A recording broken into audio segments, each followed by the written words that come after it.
And we're back once again, only on Last Call. Last Call of the Alcohol, only on the lastcallpodcast.com. And joining me here once again, when we want to talk college football, we want to get the inside deets on what's going on, what's happening with certain teams. Should we panic? Should we not? I bring in this guy here who is everything all about college football and then some. I give you the doctor of the CFB nation. I give you Nino Brown. So Nino, start off hot here. Clemson Tigers. What the hell is going on? This team was supposed to be like, hey, they're getting very non for the national championship. Hey, they might be the best team in the ACC. Hey, they might be the best team in the country. They're 1-2, and I'm told don't freak out, but it's time to freak out. So, Nino, once again, what the hell is going on with them? This is a tale of carried by one side of the ball right now. I mean, defense is literally keeping them in games. They probably should be 0-3. I mean, they were losing 16-0, I believe, to Troy, and came back to winning that game. I mean, it hasn't been very good offensively. I mean, they're 112th when it comes to points per game, 19.3 points. Clemson is known for putting up points and being a prolific offense. Cade Klubnik and Garrett Riley look like they are not on the same page. It looks like it's been the year one where Dabo didn't trust Garrett Riley right away. It was kind of like Nixon some of the play calling, and Klubnik was getting pissed off. And we saw it at the end of that season. Dabo called the play, and Klubnik just did whatever he wanted. It resulted in a loss of yards, and they ended up getting into a fight on the sideline. But it's not good. I mean, I've been saying about Antonio Williams, he's hurt. We got to cut him slack, but he's always hurt. So the slack cutting, I'm kind of done with cutting the slack because keep the main thing. The main thing, he just can't stay healthy. So we have to take that into consideration. But you're looking at a team that had to replace a few people, and they're having trouble doing that. Like Wesco obviously replaced Antonio Williams, but outside of that, where's Tristan Smith been? In the spring game and the fall camp, this kid, the transfer came over from SEMO, was lighting it up. Dude's got one reception. Like Olsen Pat Henry was supposed to come in and fill in that role for Jake Brinstall. Struggling to get targets. It's offensive line is not doing them any favors. This is a team that everybody boasted up to be, like you said, a top 5 team, probably best, one of the, maybe even the best team in the country. But they don't even have an identity. And we got Dabo now flapping the gums after press conferences. He's crashing out, man. It could get real ugly really fast, Chris. This is one of the teams I'm on, like, red alert with these guys, because I'm almost ready to say that they're mathematically eliminated. They're not, but it's very, very slim. They got to win the ACC to even be in the playoff. Where the hell is Woods and Parker? That's the bigger question I have. And look, going into this game, this year, everybody's like, hey, TJ Parker, he might be the number 1 overall pick.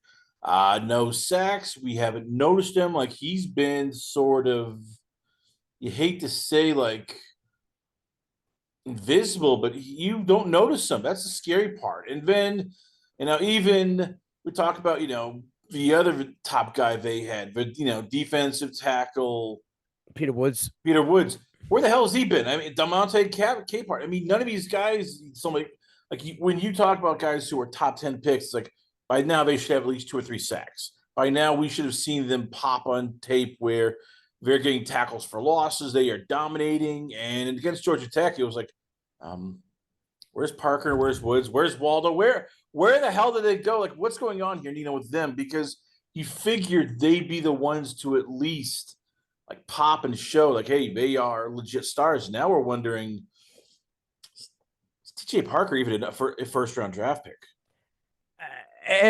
They're not doing either one of each other's favors at all by any means. I mean, they got 20 tackles combined between the 2 of them, 1 sack. I think Parker got a sack in the Troy game. I'm not sure, but I know he has 1. They're being led by linebackers, and sophomore Sammy Brown and Wade Woods. The linebacker second level has been leading them, and it kind of stinks. And kind of lays it all out there for you when your leading tackler is a defensive back. When you're leading, your guy on defense, your go-to is a defensive back, and Ronan Hannafin. I mean, he can play all over the field, but the Sammy Browns, the Parkers, those should be the guys. Thing is teams are just out beating them in the trenches on both sides of the ball. The secondary for Clemson has played well, but when the guys that are supposed to be the captains on the offensive side of the ball seem to not be on the same page with it, it seems like it's a coaching staff against player right now. They don't seem to be all on a unified front here. And I think, the negativity, just like venom, man, it just starts to seep in and take over you. And then it starts to infiltrate the other side of the ball. This is something that they have to get right fast. They need to get the only guy I think on this team on the defense front line that's playing well is Will Held. I think Will Held has played well all year. He's the guy, I think he leads them in sacks, correct? 2, which is sad to say, but I'm pretty sure he leads them in sacks. He's played well, the Purdue transfer. But I thought him coming over there would help Parker, and it seems it's kind of, doing the opposite. Parker's getting the double, and Hell's being able to kind of run free. So how do they fix it? It's easy to say, yeah, they're not playing well. It's tougher to say, okay, yeah, this is how they can fix it. And look, the schedule was I admit it was a bitch. You had started off with LSU, that was a nip tuck fight. Then you had Troy, who really isn't as bad as we thought, I guess. Then you had Georgia Tech, which they might be now the surprise team of the ACC, and it's gonna. We talk about it here now. It's next game up, which is gonna be Syracuse. They've had a history of sometimes upsetting them. Mm-hmm. Then it's the North Carolina Tar Heels. Then you start getting Boston College, a little bit easier. But then it's SMU. You have Duke. You have Florida State. They look now like the resurgent powerhouse. Hey, then there's at Louisville. How does Dabo Swinney fix this when he, deep down there's probably a fear of like, crap, we could have our first losing season in a long time. And I think that's why he's flapping at the gums. He says, if Clemson doesn't like winning and they want to, move on from me, I'll coach somewhere else. I'm only 55. When you start talking like that, I think things are starting to seep into the back of your brain too. It may not be as, as good as you thought it was. And that might be his own fault. As far as the schedule goes, this Syracuse game has to be a get-right game. It's at home, right? After Haynes King just kind of pulled his pants down and laughed at you last game, did whatever he wanted to do. Again, he was ripping off, chunk runs at will, which is sad. But your face is a get-right game, but you're facing the number one quarterback college football. And when it comes to yardage, kid has over 1,000 yards. And Steve Angelelli. Like, Notre Dame's probably kicking themselves in the ass, right? Did they let the kid go? I think maybe Syracuse might have known something there when they grabbed him as soon as they possibly could. And it's a whole new mentality over there, that dot mentality on the coach, Fran Brown. But on a talent level, and it's no knock to Syracuse, Clemson has more talented guys on both sides of the ball. I think Clemson needs to dumb it down. Let's get back to, easy peasy football. Let's try to find our identity. And I think that with this whole week of practice, they got to figure out what they want to be. What type of offense do they want to be, right? And then get back to that old school, snot-nosed football. You have the dogs up front in that front seven. Let them eat. Take the chains off. You know what I mean? Let them get a little rabid. Let them go to work. You got a pretty soft schedule for about 5 games before that Florida State game. You can't lose that Florida State game or it's all over. It doesn't matter where Florida State's ranked at that time, because it's going to be an ACC game. You already have the 2 L's. You cannot lose that Florida State game. So you got 1, 2, 3, 4, 5 games where I think you get some pad the stats, get some confidence, find an identity. Maybe start to open up the playbook slowly by Florida State, because it's going to be Florida State and Louisville back to back. Those are huge games. And then you close out at South Carolina, which they're having probably the same troubles you're having right now. If you want to be honest, dumb it down. When it's not working, things aren't going right. Seems like people are confused. Dumb it down. Simple ball. Get back to the basics. This has to be a get-right game against Syracuse. They have to win this game. We go from one team where we're wondering what the hell is going on and why is this so bad. Let's go to the next team. Marcus Freeman and your Notre Dame Fighting Irish. How much of this is a talent drain? How much of this is a coaching drain? And how much of this is just a reality where Notre Dame might realize if we want to get better, we might have to go to a conference, whether it's Big Ten, whether it's ACC. You want more money, you want more top players coming to play. You got to join a conference because being one of the lone independents isn't cutting it anymore. Yeah, I don't know if that matters because they're 0-2 and they're still ranked in the top 25 for the first time since 1988 that a team that's 0-2 is ranked in the top. Oh yeah, but we know though because there's still the CFB FB people like, please just get 8 wins. We'll put you in the playoffs. Disgusts me. It makes me sick just thinking about it. Like, this is not a top 25 team. I'm sorry. And I know there's people out there. We're counting quality losses. We count how well you lost. That matters now. I thought it was all about wins. It's like Fran Brown says, winners get washed, losers don't. Nah, there's no quality losses in football. It's a dub or it's a loss, and that's the end of it. Then you're 0-2 and you don't deserve to be in the top 25. It's facts. What happened was, I mentioned it earlier, you let your best quarterback walk out the door. Walk out the door because you're afraid that you weren't going to be able to keep the future. Well, the future is now. You guys been relevant for 3 years. You were just in the Natty Championship and had to have a cupcake schedule. And you went with the kid, the first-year starter. So what are teams doing? Prove it. Prove it to me that he's the guy. And they're stacking the box against C.J. Carr. And what's happening? Jeremiah Love is having trouble getting the ball off. They want C.J. Carr to throw the ball. And he's not bad, right? He's not doing bad, 62% on the year. But it's not wow. It's not I'm going to put the team on my back and win, right? Jeremiah Love is supposed to be the catalyst, and he has been bottled up. He's averaging less than 4 yards per carry because this is the kid that I was willing to say was probably going to be that running back that keeps the trend going in the first round, probably going to be a Doak Walker, winner. And now I'm not sure that's still of relevance. They made the mistake when they let Angeletti go, especially that late. This kid, came in at the end of the season and did well for them. Freeman needs to figure it out, or Freeman's going to be in that James Franklin category real quick. How much do they miss Al Golden? I mean, because when they had him on, he was the defensive coordinator / guru. He had that defense playing out of its mind. He knew when to pull, when to blitz, when to go to zone cover, when to go man to man. Chris Ash has been getting roasted on Twitter. Like, people are going, "Oh my God, this guy's an idiot. He has no idea what he's doing. Why do we have him as DC? Hasn't been a defensive, coordinator for college since friggin' 2020, and then he was fired after 1 year. Why is this guy a defensive coordinator, and why is Notre Dame the one that hired him?" I said it earlier on CFB Nation before the season started. I think that defense, we're going to find out real quick if Chris Ash is going to be the answer. And I never understood a team that's been, I know that they put out safeties the last couple of years, but they've been predominant in this front seven of putting out dudes year after year. And then they're only going to get a defensive-minded secondary coach.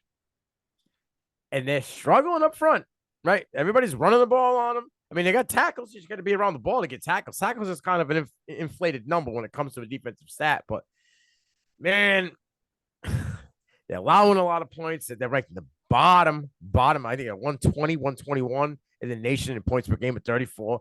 Like, they're allowing points. It's another team that needs to find an identity where you need to dumb it down. But the problem is with Notre Dame, right? They got yes, they played well against Texas A&M. Don't get it twisted. And they lost at the end. They put up 40, okay? But I think Texas A&M is a powerhouse this year. Did they have some blips on the schedule here that I think a lot of people want to take? Like, there's a chance they go 1-3. They beat Purdue and then lose at Arkansas. I don't know if they can stop Taylor Green. And I think if they get down early, I don't know that CJ Carr is the answer for them right now in 2025 to be able to battle them back from a 2-touchdown deficit. And then 2 weeks later, you play NC State where CJ Bailey is balling. Chris Hash has a lot to do right now to get right and get this Fighting Irish defense back to being a swarming defense that attacks the quarterback and does not give them time to throw the ball. Because right now, quarterbacks, Marcel Reed just went off, put himself in Heisman Trophy candidacy with the way he played against the Fighting Irish. And, in years past, you wouldn't have seen that. Could they be a team that goes 4 wins only? Because you start looking at the schedule, and as you said, it's all right, Purdue, they should win, but then it's Arkansas, then it's Boise State, it's NC State. Oh, by the way, then there's USC, then there's Pittsburgh, there's Syracuse, and even Navy, is going to be a tough game because Navy can just play very disciplined football, and unless you can throw the ball around at them, and yeah, man, that's a trouble. So could this be the year that Notre Dame goes like 4-8, and all of a sudden, reality is we have a problem with coaching, and we might need to join a conference because, this isn't going to work from now on. We're getting frozen out, and we're kind of screwed. I don't know. I think they win at least 8 games. Purdue, Boise, Boston College, Navy, Pitt, Syracuse. I think they win all of those games. I'm not saying handily, but I think they win those games. The Arkansas game is huge for them in my eyes. And the NC, those are games that they're factored to win that could be L's. I just don't see them not being bowl eligible this year. That I can't see it. I like Pitt. I think that defense is really good. I think Notre Dame has more talent on that team. I'm giving them the benefit out with the talent on the team and in that coaching staff that they're going to figure it out, make the guys who your guys back to being the guys, but I can't see how they're in the playoff. I just can't see it. I just don't. It doesn't make any sense to me. I don't. And if they don't blow out Purdue, I don't see how they stay in this top 25. It's mind blowing to me how they're even there. It just doesn't even make any sense. But I truly believe Arkansas is going to give them fits, especially in Fayetteville. That place is going to be electric. It's a noontime kickoff. Watch out for that game. That's huge implication. I don't know that Marcus Freeman is going to be in the hot seat. He just brought him to a national championship the previous year. And I just don't know. But I would love to see them get into a conference, Kristen. I know you've said it a couple times now. I don't know if it's that much of a necessity for them. They're on TV all the time. They get that check. Unless they throw up on their shoes, they put them in the playoff. It's hard to keep them out of the playoff because the powers that be, you need to have the golden helmets, in the dance. So last time we had this conversation a couple of years ago, when we started talking, when Notre Dame and a conference came up, they just kind of brushed it off. It's like, oh, we'll just play ACC teams, but put them on the schedule. And everybody's like, okay, fine. They didn't have to join the conference; just play the ACC teams. Maybe they'll just play SEC teams or Big Ten teams and still be independents. I just don't see it being a necessity. I don't see breathing down their necks about it. Well, speaking of breathing down necks, let's talk about the thing that was breathing down every coach's neck, but they are happy is now done with. Spring portal transfers are no more. The one thing that probably united Bill Belichick, Sonny Dykes, even guys sort of like Bill O'Brien to Marcus Freeman, they all probably, looked and went, God damn, I really hate that freaking spring portal transfer. Break it down here. How big is this for non-Power 5 conference teams? How big is it for coaches? And how big is it for just college football that, they are trying to rein in the chaos that is the transfer portal? Every 132 coaches in college football cracked a beer today because they whether it was a small win or a big win, they won. Finally, they started to get some law into the wild west. This is what Matt Rule said it great in a press conference today. He's like, there's only one free agency period for the NFL. There's not two. He goes, we would have to negotiate with kids in January and then renegotiate with the same kids in May when they didn't do anything to keep them here. Didn't make any sense. It was stupid. And I think this is great. I think he dumps it down. Now, they're trying to figure out, because all the research I've done is originally it was between the 2nd and the 11th that they were going to make that one window. Apparently right now it's kind of up in the air.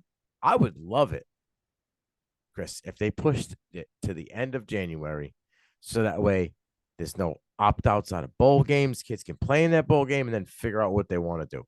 You know what I mean? The major thing that's going to happen here is, like, I think that affects the most is like grad transfers because of the timing, where it comes from. So they got to figure out if they want to be there or not, even if their graduation is to come in like a month or two.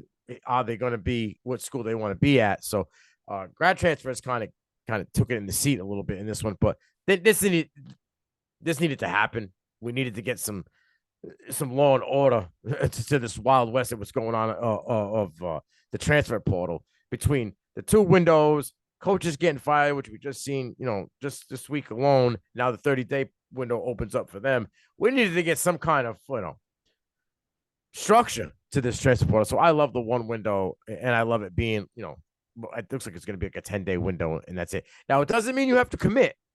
You just got to be in that portal. As long as you enter that portal in that 10 days, you can commit whenever you want. Week 2, we're still seeing kids now that were in the portal that are committing to teams and playing instantly. Do you think there's going to be a lawsuit? I'm just seeing how a guy like Diego Paiva is, trying to get a 7th year of eligibility, and there's always a lawyer who will take these cases. Do you see a player going, hey, this is unfair? You're being unfair here. I don't like this. This is mean. And hiring a lawyer who wants to go, hey, I'd love to just stick it to the NCAA. Man, I'd love to get my name in the paper, go, hey, I kicked the NCAA's ass. So should we expect a lawsuit between now and October from some players going, yeah, this ain't right. This is already agreed upon, and next thing you know, we're back and we're in federal court.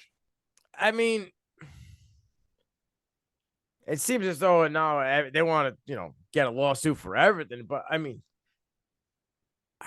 I don't think so. As far as Diego Paiva, he came out himself and said that was cap. That he's all done. He's not trying to go for a 7th year. Apparently, his attorney that he has works with, the transfer portal stuff, and was trying to see if that 7th year was available for players, not just Diego. Diego ain't coming back. He's done. He's all done after this year. He may be able to play himself into a NFL roster after this season if he keeps playing the way he's playing, but he's not coming back to college football. Maybe there'll be a lawsuit. I don't think so. Nothing of major, capability anyway. How big is this for JUCO players? Because for a while now, because of a transfer portal, JUCO guys are having a tough time because, hey, why go to JUCO route when you can just wait for May and get a bunch of disgruntled players and start raiding the pantry? So does this help JUCO players now going, hey, we might have more opportunity? Hey, coaches aren't going to be able to just pick from another roster like you're going to Walmart. No, we actually can. They have to now come to us a bit. Yeah, I mean, JUCO players have kind of got, two positives in the past 2 years with the extension that you've seen many guys like Razul Faison in South Carolina, and I believe there was a Baylor player as well, Hawkins, wide receiver for them that got that extension, where the JUCO year didn't count or wherever it was, but they got that added year. So they've been getting dubs here and there for JUCO players. So yeah, I think this does help them out. I think you may see a little bit more of these top end JUCO players kind of getting some looks and getting an opportunity. Maybe not, in P4, but we've seen it recently. Some JUCO players go P4 and have success. But I think we will see a little bit more of these JUCO kids get some opportunity. All right, let's go to the big game this week. It is Indiana versus none other than Illinois. It is two Big Ten schools. It is two undefeated schools, and all of a sudden you're looking at, hey, this could be a pretty damn good game. So break it down. How big is this, and what should we expect from both teams going into this? This is a crazy game. Because I think what leads the series, Illinois, I believe, leads the series, right, with 46 wins. I'm pretty sure overall. They met 73 times total.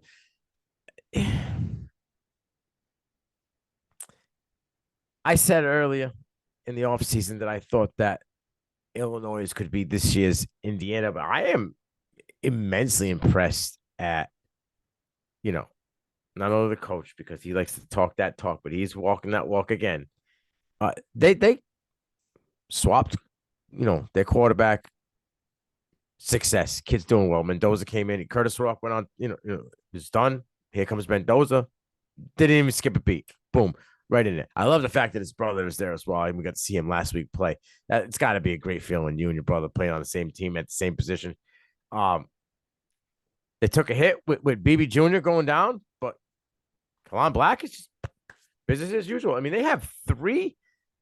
Wait a minute. No, Kobe Martin just went off this week. I'm pretty sure they have 4 running backs averaging over 5.5 yards per carry. Omar Cooper went off. That big play for 75 yards last week kind of put his name in the book as well. He's crushing it receiving wise as well. We've seen somewhat of the emergence of Elijah Sherrod. I'm impressed with Indiana, but don't get it twisted. Illinois and Brett Bielema have been a machine pretty much since midseason last year and going forward. And that defense is elite. They get after the quarterback. They have ball hawks on that team. This is going to be a true test for Indiana. But I think this is going to be the test where it kind of national stage. Illinois just got inside the top 10. I truly believe there's a good chance that by the end of this year that you might see Illinois as a top 5 team. I need to know what's going on with Aiden Laundry. I know this week he missed a little bit of time in practice. I don't know if he's going to play this week or not, but Caden Fegan seems to be back close to 5 yards per carry. We've seen the Bowen ball 2 years ago before the injury. Be a guy. Continues to get better and better. The emergence of Hank Beatty at wide receiver for Illinois. This is going to be now. It's 3 years in a row, right? Where they've had a star wide receiver, right? They had Isaiah Williams come out who went to Detroit. Last year, why am I forgetting his name? The gentleman from Illinois that got drafted as well. And now Hank Beatty. This is 3 straight years Illinois has put out a wide receiver that I think is going to make it to the show. They got it clicking. Brett Bielema has got this culture. They got this. They have an identity. They know who they are. They are an offense that can air it out. They are also an offense that can play that, hard-nosed football and run you over. But that defense is real. And this is the biggest test for Indiana right now. I think Indiana loses this game, which I do believe they will. They probably could fall out of the top 25, and I don't know if they make their way back in it for the rest of the year.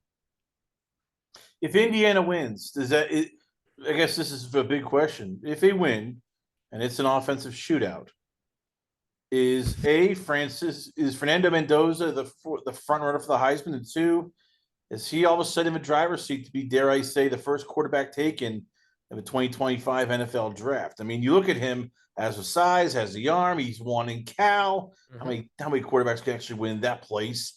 And now, as we've seen in Indiana, they've gone into a different gear where they are just putting up points like crazy, blowing teams out. I mean, maybe call me, as I said, call me crazy, but is Fernando Mendoza right now basically playing for the jackpot of all jackpots? He's quietly playing himself in the QB1 100%. Kid hasn't thrown an interception yet, right? That offensive line is protecting him like it's it's Game of Thrones and it's the wall. I mean, the kid's getting sacked 1 time.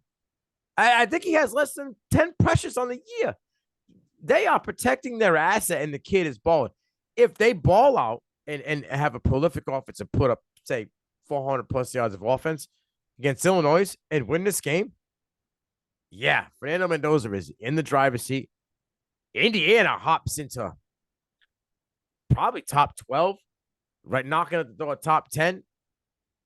And they are, hey, hello, we're not a one-hit wonder. Just like their coach says, you can Google me. I win. For Illinois, who's the guy who's going to stand? Is this the Kevin Feige game? Fagan game where you look and it's you look at Fagan and he is the freak of running backs in terms of he's 6'3", Yeah. 250. He's built he is basically sort of built like the Derrick Henry. I'm just going to run you over. I don't care. I am bigger. I'm stronger. Is this the game where they just feed him the ball and just okay? Where it's old smash mouth football. That's what Brett Bielema has always liked. Just defense, hard hitting running game, and control the clock. I like the sound of all that, but I think Brett Bielema's had enough of the bullshit. And I think he just wants to put him on the table and see who's bigger.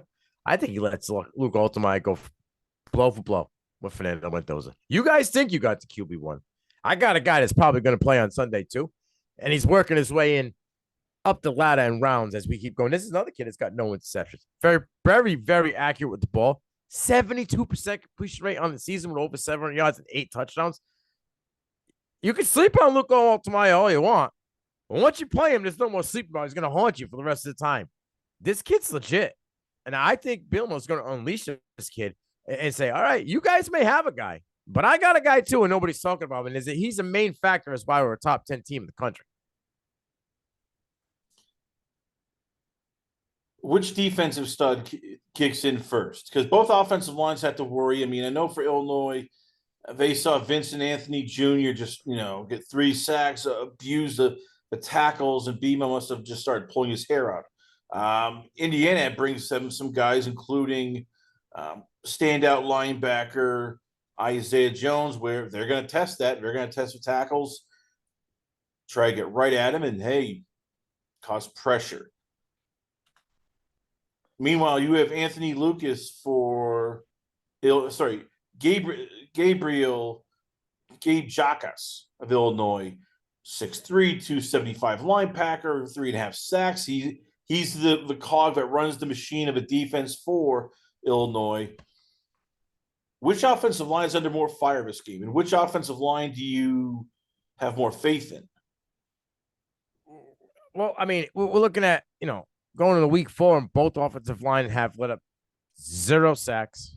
They've let up less than 15 pressures, total pressures, both teams. So it's like right now, they both look really, really good. But Illinois has the guys that put the red marks on the chart. They got the guys that get after the ball. You mentioned Jacas. He's just a downhill machine. But don't sleep on Gentle Hunt on the defensive line. This guy is everything but gentle when it comes to football. He gets after, right? Malachi Hood, Lowry Jr., the linebacker room, they get at, and they got DBs that swarm and hit. All right. They already have, I believe, Bailey caused a fumble 2 weeks ago. They get after the ball, and they're ball hawks. Over 5 pass pickups. I have more faith right now, and Hoosier fans don't hate me, but I have a little bit more faith in the Fighting Illini right now because I feel like they're a little bit more violent when it comes to attacking the ball, and you're going to need that. I mean, as a team, Indiana has, gets sacks. I get it, and I will not sleep on Aiden Fisher at all. I understand that he is legitimate. But I'm going to go with the Fighting Illini here. I think the Fighting Illini is going to be the one to strike first when it comes defensively and crack, put a chink in that armor that is the Hoosiers offensive line. Speaking of first, we've had our first coach get fired. That is Virginia Tech's Brent Pry. Going into his 4th season, people thought, okay, look, he really needs to win. He needs to win. He didn't win. Started off 0-3. Finished his record at 16-24. There were a lot of high hopes on him coming in. He was a guy who coached at Virginia Tech back in 95 to 97. He had been a standout defensive coordinator for Penn State for 5+ years. This was a guy who coached guys like Micah Parsons. You figured, okay, he's going to turn it around. What went wrong? And was this coaching or was this expectations where Virginia Tech probably didn't realize, like, yeah, this job really isn't that great? I it's a lot of things I think at Virginia Tech. Um, I mean, you never really got better, right? Yeah. She went 3-8, and the next year after that, you went 7-6. But Military Bowl victories and Duke Mayo Bowl appearances aren't gonna make you be the guy at Virginia Tech. You went 7. You peaked at 7 wins. That's a thug. And for all accounts, after the 7 wins, Kyron Jones progressively got worse. You didn't make him any better. There was no QB progression. The development of the quarterback has hit a standstill. And then, after a shitty 6-7 year where you were 4-4 in the ACC, when the year where the ACC was kind of wide open, right? You start out 0-3, and you lose to your, in-state rival Old Dominion, and they were 28-0 at one point. That's an embarrassment. At that point, the Hokie, powers that be, the alumni, they were like, all right, we've had enough. It ain't getting any better. I don't need to see it get any worse. We might as well just wipe our hands of it now and move on to something better. And what's going to be next? That's a question to be answered later on. But I think that this was warranted. I think it was needed. And I hopefully we just don't see some of this top talent, because that window is now open where they take off. I truly believe Kyron Jones hits the portal, but we'll have to see what happens. What's realistic? Because right now, there's people in Virginia Tech going, hey, let's get Michael Vick. Hey, John Gruden. What's a realistic? I mean, because what are the pie of the sky right now where people are like, hey, this is what we can get. Hey, this is what we need to. This is who we're going to get. We're going to get a big coach now. Yeah, I don't know if they're going to get a big coach now. I think this is a place where, and I got to ask this question on the CFB Nation. This is kind of where I went with it, because I think UCLA has different options where I think Virginia Tech has to kind of. I think Virginia Tech is a first-time coaching stop.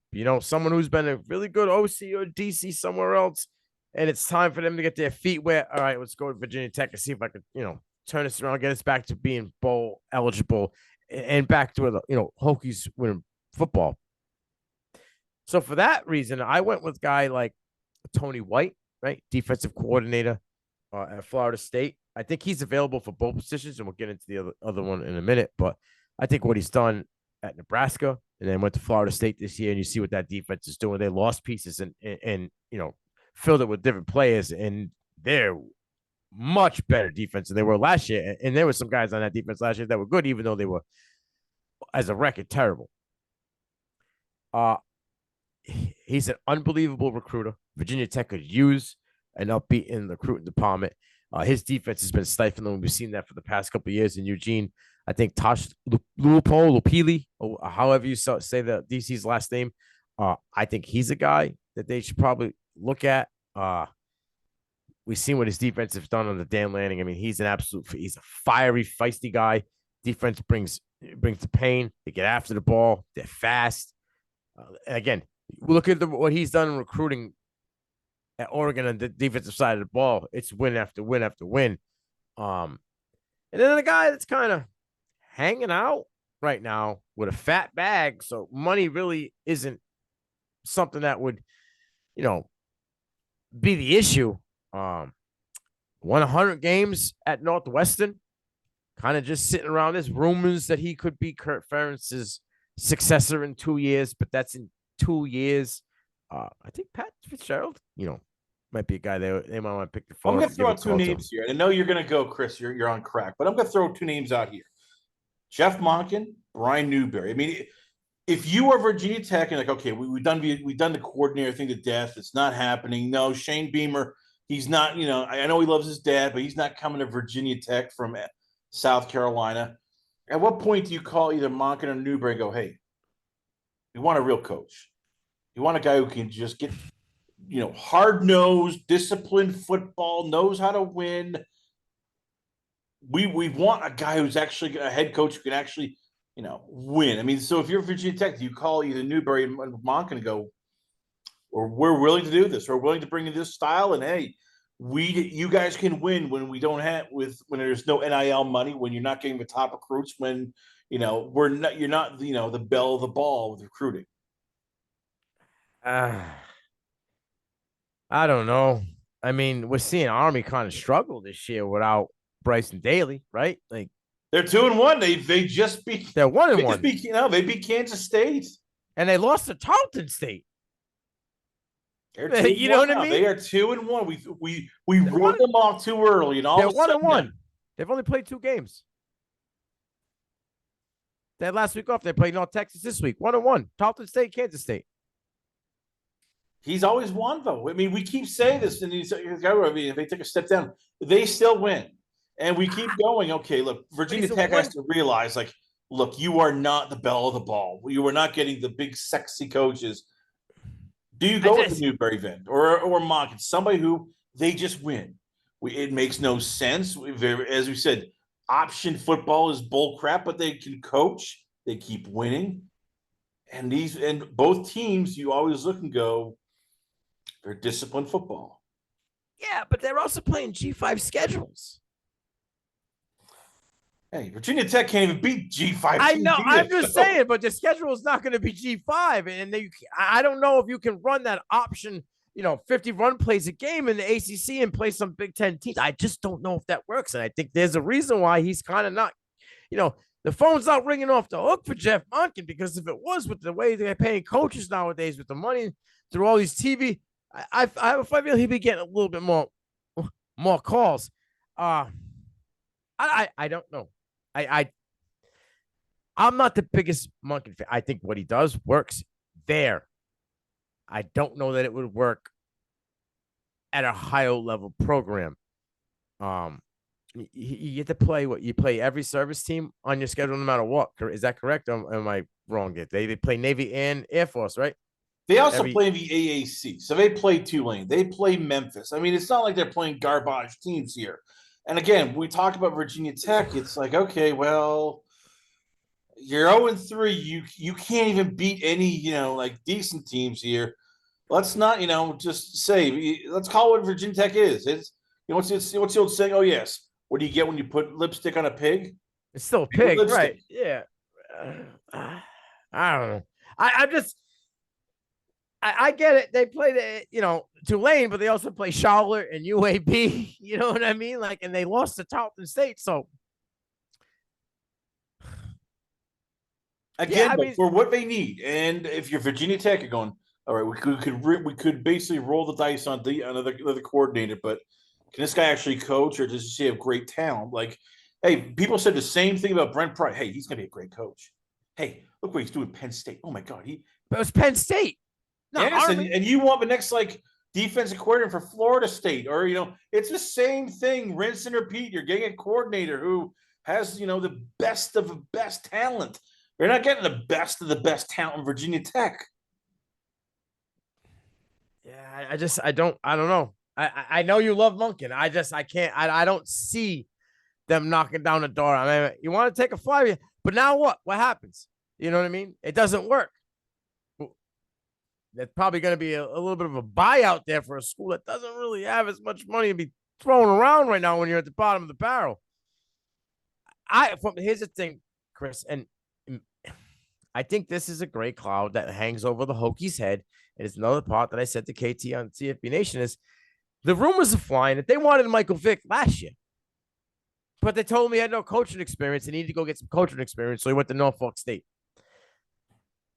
And there are rumors, and they are heavy, that he could be the guy because he'd be the wow, he'd be the ticket sales, he's the name to draw some of these 4- and 5-star recruits in. What coach is going to want to go there, right? With the fact that if it doesn't work out, they already have a backup plan. I think Virginia Tech has kind of got some rungs on the ladder that might be broke that they have to fix going into this coaching, search here. By the way, Norfolk State is 1-2. Mm-hmm. They lost to Townsend 27-7. They beat Virginia State 34-31 in overtime. And then they took on Rutgers and got a mud hole stomp 60-10. So Oh yeah. yeah, good luck, silly Michael Vick. Oh yeah, by the way, we fired a coach who was 0-3 and 16-24. We're hiring a guy who has 1 year coaching experience and coach a losing program. Just why not? If that's the case, hey, you know what? Why not just get Steve Belichick and go, hey, we got Belichick. Yeah, no, I hear you, but that is the problem I have with Virginia Tech. It's almost like how John Henry runs the Red Sox. They're just in the position to be in the position. They don't really care about it. I think they need to get, you know what I mean? They have to get more of these people in Virginia Tech that care about the Hokies' pride and bleed the maroon and orange. Because right now, I think everything in the background is just as bad as what's getting put on the field. Meanwhile, UCLA, Deshaun Foster. How am I going to put this in a polite way? Sucked ass and swallowed. And this is just from people online who are like, oh my God, Deshaun Foster is horrible. Oh my God, why did they hire this guy? Did he have pictures on people? I could even bring in some political terms, but I'm trying not to do that here. He is gone also. He got 0-3 record. He got, fired, and UCLA now finds itself at the crossroads where they had Chip Kelly. Chip Kelly left because he didn't like the way that college football was going, and then they decided after he left, they went, okay, hey, Deshaun Foster is going to be our head coach. No head coaching experience, but hey, he was a member of a UCLA Athletics Hall of Fame. He was, a Pro Bowl running back, and yeah, that just sucked ass. So where does UCLA go? And do they shoot high? Do they go a bit more realistic? Let's talk about first the big name, John Gruden. He wants back in. People in LA love Gruden. So is he the guy? Is he realistic for UCLA at this point? I mean, I think that it has some weight to it because of the conference of the Big Ten. But when Gruden was talking about how he loves SEC football and just how that vibe and how that football is played, I mean, I know Gruden, if UCLA was calling, he'd probably be listening because he wants to coach so bad. But they have so much financial issues over there in UCLA, which I don't even understand. But they have so much financial issues when it comes to the athletic department in general, not just football, but all athletics in general. I don't know if they're going to go out there and make a big hire. I had Tony White on here as well because he interviewed for this job before they hired Deshaun Foster, and he was a linebacker for 3 years at UCLA. He's kind of like the guy I think that just fits there. Hard-nosed guy. Let's get back to that old school Bruins defense where he's that front seven, just attacks the ball and keeps us in games. But another name that I think, whether it's a lateral move or maybe even a little bit down because he's had so much success there, but the conference is better and probably the pay will be better. Ryan Silverfield out of Memphis. I mean, this guy's just had success after success over the past few years. Memphis is, again, another powerhouse team in their conference. I feel as, guy under the age of 50, Silverfield, get in there, motivate some guys, get his own coaching staff in there, get his guys, and get this culture changed. He might be a guy you want to call. And now here's another one that I think he went to this school to get a little experience, but he's had some Texas, coaching staff experience. He did very well at UNLV when he was there. That offense was where we got the go offense from. But now he's the head coach at Sacramento State, and Brennan Marion, California ain't going far. I think Brennan Marion might get a call because I don't know if they're going to keep any of his coach staff. I think this really hurts Tino Sensori as well because he was supposed to be what he did last year in Indiana. He came over here to UCLA. He was supposed to be the guy. We thought he was going to, when Nico signed, Thought he was going to be able to help Nico because what he had done previously with quarterbacks. I don't know that Nico stays. I don't know what team would want Nico, but I just UCLA is a clusterfuck for lack of a better term. And man, it's not a very appeasing coaching job outside of the fact that it's Big Ten and the money's there, the exposure's there, and it's California, so it shouldn't be difficult to beat the teams in stealing your talent, recruit your local talent, stop losing your talent to outside schools. I think UCLA needs to fix that. I don't know. How long has it been that John Gruden coached successfully? Again, though, so who does UCLA then go with? And I mean, do they have enough money to call John Summerall over in Tulane and go, hey, we know you have your eye in an SEC school, but hey, Los Angeles, sunny beaches, palm trees, it's LA. Hey, we want you here. And we're in the Big Ten. I mean, is it Ryan Silverfield? Or hey, do they go even the nuclear option and like, hey, Brian Brennan over in Arizona is doing a pretty good job. Mm-hmm. So he's only in his second year, but look where it's the Big 12. I mean, Big 12, it's just yeah. So do they take a swing and go for a guy who's not a big name, but still an established coach who they look and go, we need somebody with experience. No more friggin', coordinators who've never done this or hiring guys who've never played, who've never coached before at all. But hey, they were alumni. Like, does UCLA put on their big boy pants and go, we're getting a real coach? I think they could. And I think that they honestly think they need to. I don't know, if all the powers that be will allow them to, but I think Summerall isn't a bad name. It was only making $3 million a year. I think they just gave him an extension for 6-year deal, right? $3 million. So like the buyout won't be that much. And I think UCLA could probably pay more than $3 million a year. So yeah, the palm trees, bringing back a team that's been terrible. He's had success at Tulane, back-to-back seasons. So, he brought Darian Menzer out of nowhere. He was supposed to be QB3, and Darian Menzer, took off at Tulane. Now you see what he's doing with Rhett Laffer again. Yeah, I think Summerall would be a great name to go after, as well as gentlemen in Arizona. But I don't think that UCLA is going to be the only teams that are going to be giving him a call. And I think there might be better options for both of those gentlemen at the end of the year. So considering everything that's going on, who has the better of the two teams you talked about, Virginia Tech or UCLA?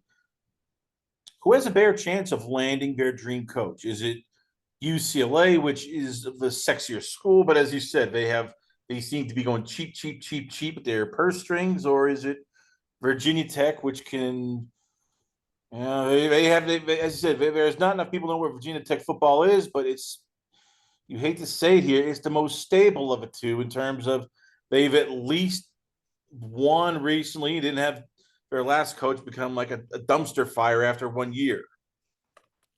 So, as crazy as this sounds, I think that their dream coach is Michael Vick, unfortunately. So, well, I'll say their dream coach is probably Shane Beamer, but he ain't leaving South Carolina. The legacy's not going to continue. He'd rather end his legacy in South Carolina and do what his father did at Virginia Tech at South Carolina.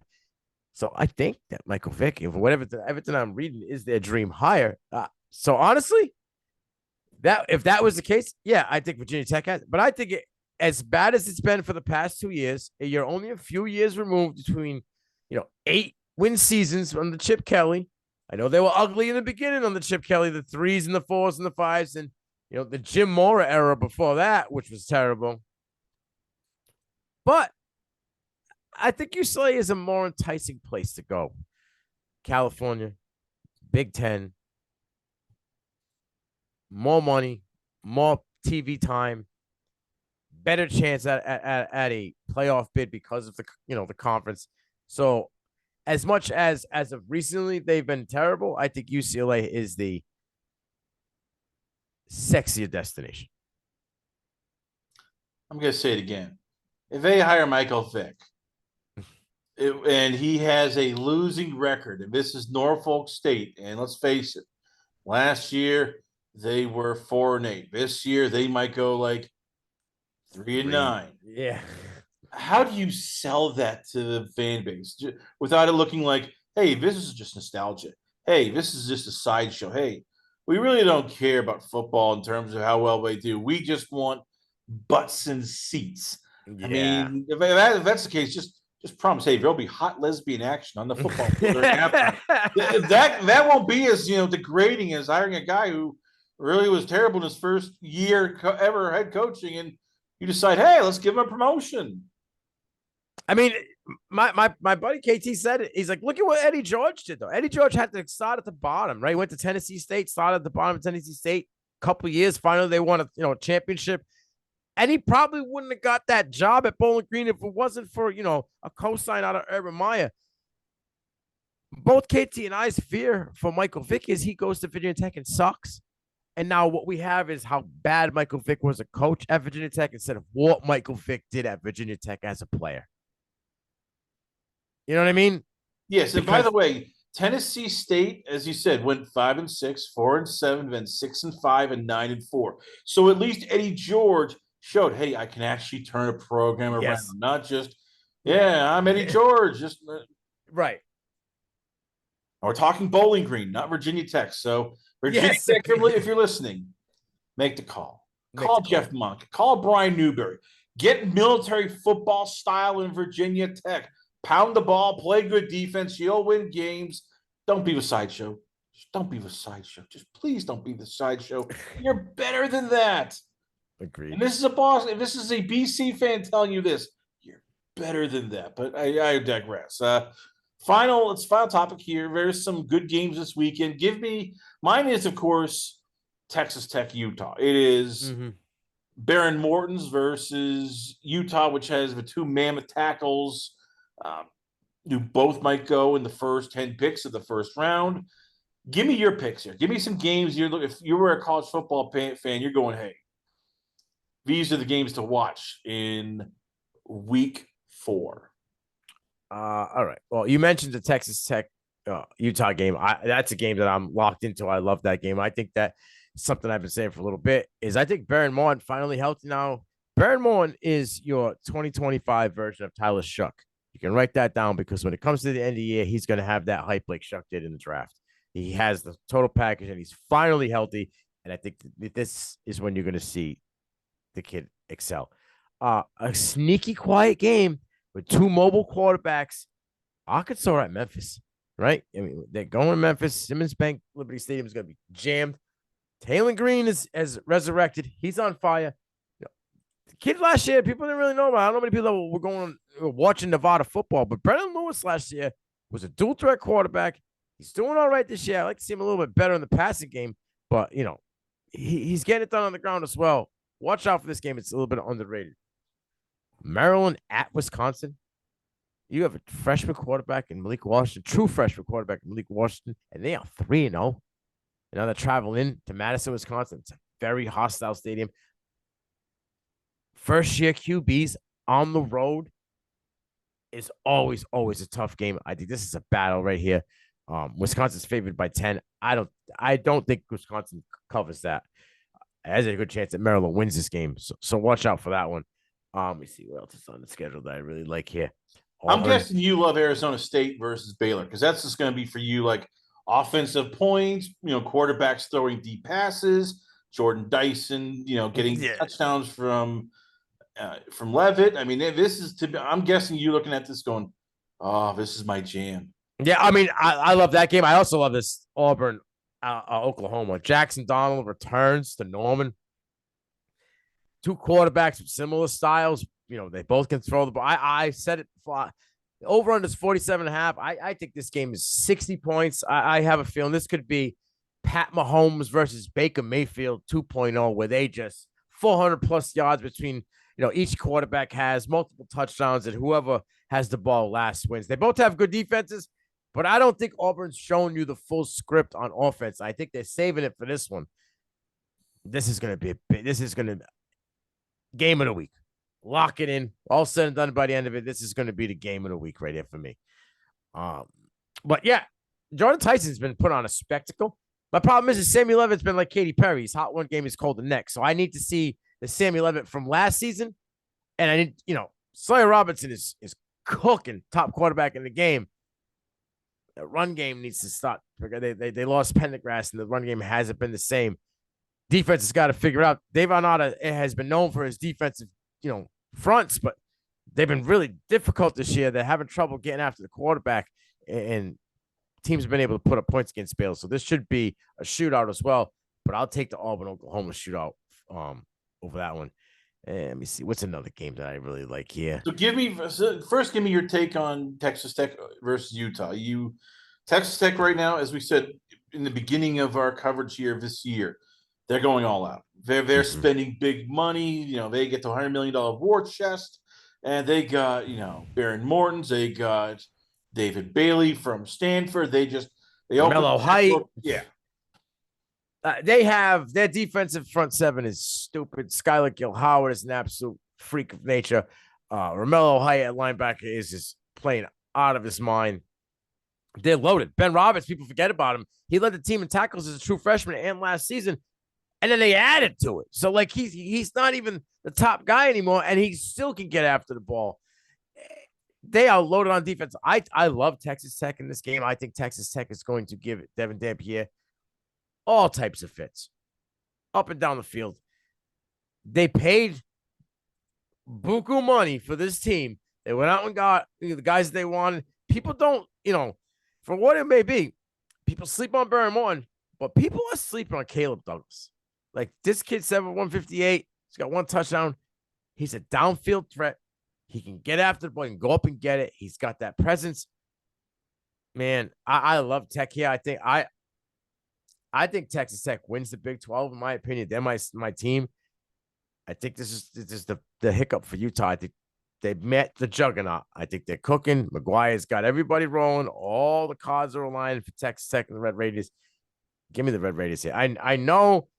I was going to say, Utah can say we have the best offensive line in college football. We got Spencer Fanu, who most people say the best tackle in this upcoming draft. Yeah. We got Caleb Lamu, who, by the way, he might be at worst a top 10 pick in this NFL draft.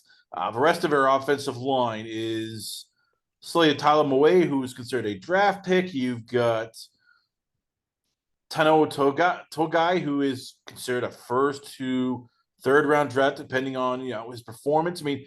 That's one of the few offensive lines where Texas Tech has to probably look at and go, crap, there's not a weakness.